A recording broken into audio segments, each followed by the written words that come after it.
शहरातील वार्ड क्रमांक 2 मधील शिवसेना शिंदे गटाचे अधिकृत उमेदवार सिद्धराम दळवाई यांचा प्रचार झंझावात। सांगली, मिरज आणि कुपवाड शहर महानगरपालिकेच्या निवडणुकीच्या निमित्तानं शहरातील राजकारण दिवसेंदिवस अधिकच तापत चालले असून वार्ड क्रमांक 2 मध्ये ओबीसी पुरुष गटामध्ये तोडीसतोड उमेदवार रिंगणात उभे राहिले आहेत। यामध्ये शिवसेना शिंदे गटाचे अधिकृत उमेदवार सिद्धराम संगप्पा दलवाई यांनी प्रचारात आघाडी घेतली असून वार्डातील संपूर्ण प्रभाग प्रचाराने पिंजून काढत आहेत। शहराच्या सर्वांगीण विकासासाठी सिद्धराम दलवाई यांनी आपली उमेदवारी दाखल केली असून सर्वसामान्य जनतेच्या सेवेसाठी आपण सदैव तत्पर राहणार असल्याचं स्पष्ट करून मला जनतेच्या सेवेची संधी द्यावी, कुठलीही अडचण आली तरी आपण कधीही कुठेही केव्हाही आपल्या सेवासाठी हजर राहील असा अजेंडा घेऊन सिद्धराम दलवाई निवडणुकीच्या रिंगणात उतरले आहेत। महापालिका मतदानाची तारीख जशी जवळ येईल तसं प्रचार अधिकच रंगू लागलाय।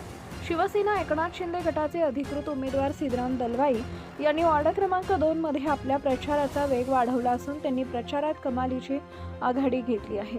वार्ड क्रमांक 2 मधील गाव भाग जैन गल्ली, लिंगायत गल्ली, धनगर गल्ली, सिद्धार्थनगर, वसंत घरकुल, हनुमान नगर, स्वामी मळा, बजरंग नगर, शरद नगर, वाघमोडे नगर, शिवशक्ती नगर, चौगुले मळा, गणे मळा आदी भागात प्रचारासाठी रान उठवलं आहे।